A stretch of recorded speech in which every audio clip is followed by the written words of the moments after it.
बंगाल विभाजन या फिर बंग भंग आंदोलन। 20 जुलाई 1905 या कई किताबों में 19 जुलाई 1905 को ब्रिटिश भारत का वायसराय लॉर्ड कर्जन के द्वारा घोषणा किया जाता है कि बंगाल को दो भागों में बांटा जा रहा है।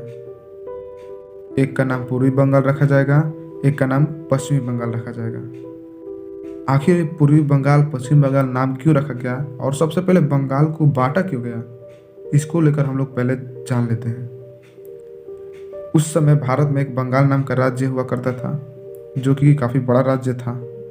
उसमें बिहार, उड़ीसा और असम और बाकी अन्य राज्य भी आते थे। चूँकि इतने राज्य थे इसमें, इसलिए इसकी जनसंख्या भी काफ़ी ज़्यादा थी और क्रांतिकारियों की संख्या भी काफ़ी ज़्यादा थी। इसमें पढ़े लिखे भी थे। कोई भी आंदोलन हुआ करता था तो बंगाल के लोगों का बहुत महत्वपूर्ण योगदान हुआ करता था। इसलिए ब्रिटिश सरकार को भी दिक्कत हो रही थी। इन्होंने सोचा, दिमाग लगाया, मतलब ब्रिटिश सरकार ने दिमाग अपना लगाया और बोला कि ऐसा चलता रहा तो हम लोग ज़्यादा दिन तक टिक नहीं पाएंगे। ये तो बहुत ही ज़्यादा क्रांतिकारी लोग हैं, क्रांतियाँ आंदोलन कर रहे थे। हिंदू मुस्लिम कोई धर्म के आधार पर नहीं, सब एकजुट होकर आंदोलन कर रहे हैं। इन्होंने धर्म के आधार पर बांटना चाहा। तो 20 जुलाई 1905 को घोषणा की जाती है कि बंगाल का विभाजन होगा दो भागों में। एक का नाम पूर्वी बंगाल रखा जाएगा, जिसमें मुसलमानों की संख्या काफ़ी ज़्यादा थी, और एक का नाम पश्चिमी बंगाल जिसमें हिंदुओं की संख्या ज़्यादा थी। तो इस घोषणा को सुनकर लोग पूछने लगे, आखिर क्यों बंगाल को बांटा जा रहा है, हम लोग ऐसे ही खुश हैं।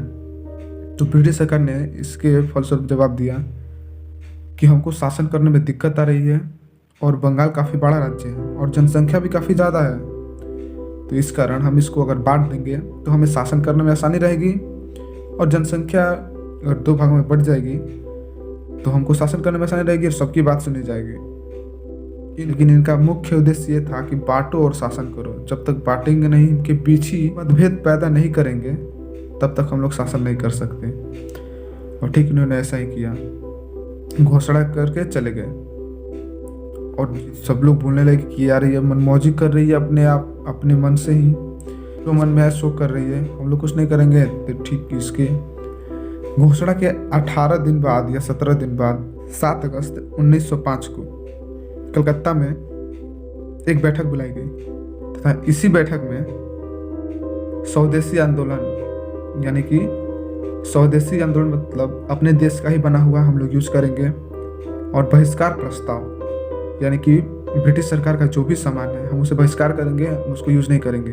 और ये प्रस्ताव पूरे भारत में काफ़ी ज़्यादा फेमस हुआ, लेकिन 3 जगहों पे मुख्य बहुत ज़्यादा फेमस हुआ, दिल्ली, मद्रास और बंगाल। और इन तीनों जगह का नेतृत्व करता, यानी कि इनकी अध्यक्षता में ये आंदोलन चल रहे थे। इन तीनों जगह पे पहले का नाम था, जो बंगाल में ये नेतृत्व कर रहे थे स्वदेशी आंदोलन का, दूसरा मद्रास जो चिदम्बरम पिल्लई नाम है इनका, और तीसरा दिल्ली में सैयद हैदर रजा नेतृत्व कर रहे थे। इन तीनों जगहों पे काफ़ी ज़्यादा फेमस हुआ। चूँकि ये पूरे भारत में फेमस हुआ, इससे कोई फ़ायदा हुआ नहीं, और ब्रिटिश सरकार ने 16 अक्टूबर 1905 को बंगाल को बांट दिया, एक पूर्वी बंगाल और एक पश्चिमी बंगाल। सब लोग आश्चर्य हो गए कि ये क्या कर रहा है ब्रिटिश सरकार वाले, बहुत गुस्सा हो गए, घृणा करने लगे। और 16 अक्टूबर 1905 को ही भारतीय राष्ट्रीय कांग्रेस पार्टी द्वारा शोक दिवस के रूप में मनाए जाने की घोषणा हुई कि हम लोग इस दिवस को शोक दिवस के रूप में मनाएंगे। और इसी दिन रविंद्रनाथ टैगोर की सलाह पे कांग्रेस पार्टी ने राखी दिवस और मैत्री दिवस के रूप में मनाने की घोषणा की। और कुछ बातें हम लोग जान लेते हैं। 1905 में ही बंगाल से अलग होकर असम एक नया प्रांत बना, और पूर्वी बंगाल जो था, पूर्वी बंगाल 14 अगस्त 1947 को पूर्वी बंगाल पूर्वी पाकिस्तान बन गया। और यही पूर्वी पाकिस्तान आगे जाके 1971 ईस्वी में बांग्लादेश बना। और बांग्लादेश का राष्ट्रीय गीत आमार सोनार बांग्ला, जिसे रविंद्रनाथ टैगोर ने लिखा था। और रविंद्रनाथ टैगोर को साहित्य के क्षेत्र में नोबेल प्राइज प्राप्त करने वाले भारत के पहले भारतीय बने। वंदे मातरम गीत को भारत में 1896 ईस्वी में कांग्रेस के अधिवेशन में गाया गया था और वंदे मातरम बंकिम चंद्र चट्टोपाध्याय द्वारा लिखा गया गीत है, जिसे इन्हीं के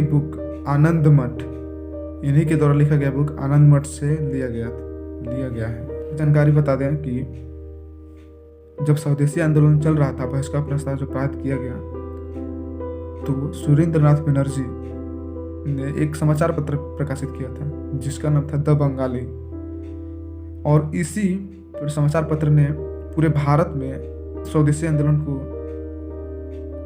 लोकप्रिय करने के लिए काफ़ी महत्वपूर्ण योगदान निभाया। और एक ब्रिटिश अंग्रेज पत्रकार जो कि भारत के लिए बहुत ही अच्छा कार्य किए और बहुत ही अच्छा महत्वपूर्ण योगदान दिया, उनका नाम था W.H. नेविल्सन। W.H. नेविल्सन ने भारत के लिए बहुत ही महत्वपूर्ण काम किए। यहीं पे हम लोग बंगाल विभाजन की वीडियो ख़त्म करते हैं। शॉर्ट में था, लेकिन आई होप आपको कुछ समझ आया होगा।